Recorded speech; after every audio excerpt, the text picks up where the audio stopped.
Good morning. Good morning. Good morning, everyone. Thank you so much for joining us on this morning. As you come in, if you can just take just a moment, share and tag and share our greatly appreciated on this morning. Just invite just a few people, just a few family, just a few friends, and let them know that I am on. We're going to talk today just for a moment about standout. Um, Standout. I hope it be a blessing to you on this morning as we share the word of the Lord. As people come in, I'm gonna just take just a moment just to share who I am. I am Pastor Deidre Samuel McLeod. I am the pastor of Divine Destiny Ministries. I am also the online facilitator for Daughters of Zion Women's Fellowship. And I'm telling you that we are doing some awesome and some amazing things in the body of Christ. And I am so grateful for what the Lord is doing in our lives. Just take just a moment. We're up to 10, but just take just a moment and just tag maybe just about three friends a piece and just tell them to jump on in. It won't take long, but I promise you that it will be a blessing to you and that you're gonna finish out strong. On this morning, I was just thinking about um, I shared with somebody on yesterday about perspective, and I wrote a little bit about it on yesterday about perspective, and I said that oftentimes it's how people view things, it's how you see it. It's hard for people to be able to understand where you are and how you have evolved or how you got into the place that you're in if they're still in and I always use the comparisons between the turtle and the giraffe. I think I first heard it from Bishop Jakes, and it talked about how sometimes we have arrived, not arrived, but we have evolved to a place that we are no longer at anymore. And it's hard for people that still stayed at the level of turtle to understand your growth now, and you're now at the place of a giraffe. And oftentimes we'll look for approval, we'll look for reassurance for people that can't see like you, can't feel like you, can't think like you. They haven't gotten to the level of prayer like you. They're not fasting like you. They're not praying like you. But yet we look for approval from those people. And oftentimes they only giving you a perspective off of the level that they're on. And so it's hard for them to be able to understand where you are because they have never gone there. They have never grown there. They have never seen the things that you are able to see. They have never been able to see the height of the trees, the top of the houses, the chimneys. They're not able to see the planes that's flying in the air at that level. And so therefore it's hard to be able to get them to be able to understand that what I'm going through or where I'm really believing to go to, because they have not gotten there yet. And it's okay. I had to learn to let people stay in the position of turtle mindset if that's where they want to be. But when you have really gotten to a place that you have really grown, that you have really had faith and really believed God, I'm telling you, it's hard to reduce yourself or allow yourself to go back to a place that you prayed too hard to be able to get out of. And as I was studying a little bit on this morning, I started thinking about Hannah. I started thinking about Hannah, how Hannah was in a place of barrenness. And all of us have gone to a place of barrenness. All of us have been in a place that I prayed so hard to get something, but it seemed like I just can't produce anything. I prayed, I believe, I know that I'm saved, but it seemed like nothing that I have believed for is able to come forth out of me right now. I'm seeing everybody else producing. I'm seeing everybody else showing up. I'm seeing everybody else seem like they're walking in a place of blessings. I see everybody else getting a house. I see everybody else getting a car. And I see everybody else doing the things that I prayed about. But it seemed like I'm still in a place of barrenness. And it's hard to get people with turtle mindset to believe that you can still have faith and have faith that I'm believing God to still produce something in my life, even though that I have arrived to this level and you're down here, and I'm still believing that God is still able to make a way out of no way. It's hard to get people people to think that I have already gotten the things that you have prayed for, and I'm still on turtle mindset. I'm still on turtle platforms. I'm still on turtle levels, and it's hard for them to say, I want what you got, when I see that you have now gotten to a place of giraffe status, but yet you still look like you're beneath me. And so I was praying, and I was talking to God. I said, God, I know that we have been praying and believing for some things. I know that many of us have shout and cried for some stuff. We have believed you, God, for some stuff. And only thing that I kept getting was about Hannah and about on the day of Pentecost. And I'm gonna bring you to my own personal testimony by the time I finish this. And so the Lord was dealing with me about the barrenness of Hannah, and when people have never lost like you lost, they have never cried like you cried, they have never suffered the way that you have suffered, they have never been through some of the tests and trials that you have gone through, it's hard for them to say, I know how to still press, even when I ain't got nothing left in me to press. It's hard for them to tell you that weeping may endure for a night, but joy is going to come in the morning, because it seemed like that I have not had to suffer the way that you suffer, but I still got more than you got. And so now the Lord was still dealing with me about Hannah, and he said, look here, daughter. He said it's often that people will begin to demonize what you call holy. They will begin to demonize what you call sanctification. They will begin to demonize what they call having a standard. They'll begin to demonize what you call faith, because they're saying that you got faith, you've been separated, you've been consecrated, you've been sanctified, you've been purified, you've been justified, and all of that stuff. But it seemed like you still ain't got what you said that you have. And here come the priests now, because now sometimes people now have looked at the church and looked at the church as a joke, and because they say that everything that I'm doing in the world, I'm prospering, and all that y'all doing in the church, it don't seem like it's amounting to anything. So Hannah was going back and forth to Shiloh. She was still praising. She was still lifting, giving worship unto the Lord. She was still going in the temple, and she was still praying. Oftentimes we start praying because we stayed in a place of barrenness too long, but God is calling us now to begin to stand out. We're not supposed to look like the world. We're not supposed to be able to look like the world. The world will quit when things start drying up, but it's something about my faith that keeps me pushing and keeps me plowing, even when it seems like I'm suffering all the loss and seem like everybody else is winning. Something is still calling me to stand out, because if I suffer with Christ, I know that I'll be able to reign with them. So now the Lord started still dealing with me about Hannah. And he said, look, daughter, he said that she was going to a temple. She was beginning to worship. She was beginning to praise, and she was beginning to give all that she got. And sometimes we'll get in a place that people begin to demonize because they ain't never gone to that level like how you have. And the woman, she started praying so hard until the priest thought that she was drunk. Oh God. Have you ever labored and cried so much that people thought something otherwise than what you already know that it is, that you have laid in your tears.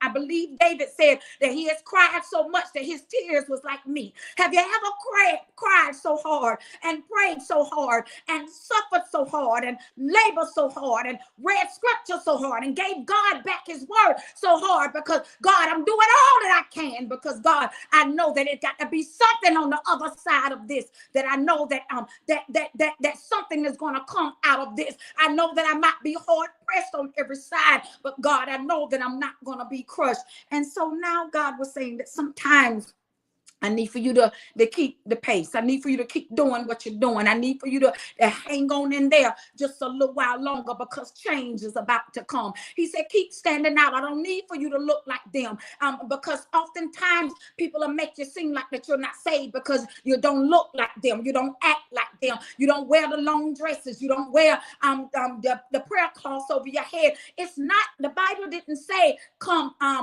as you are. Nah, they took it out of context, because people begin to think that coming as you are is because I gotta look a certain way. I gotta look like how people think that you gotta look of being holy. Listen, we have sent a lot of people away from the church because we made them think, because they don't look like us, because they don't talk like us, because they don't act like us, because they're not holy. And all the time, the priest now was beginning to judge the woman. He was looking at Hannah, saying, nah, Hannah, you got to be drunk, because how you going to show up at this hour of the day? And you mean to tell me that you prayed so hard and it got you feeling drunk? Who have ever felt so drunk in the presence of the Lord? Because I gave it all that I got. And because I gave it all that I got, I allowed myself to decrease so that he was able to increase in me, because I want something from God. Oh, I want something more from him than I ever was able to obtain my own self. Who have ever wanted something so much from God? So now the Lord started also dealing with me about the day of Pentecost. The day that we all celebrate, the day that we all get dressed up, and the day that we all want to put on our good shouting shoes because we want to dance. But they started looking at all the people that gathered together, and they all started speaking in tongues.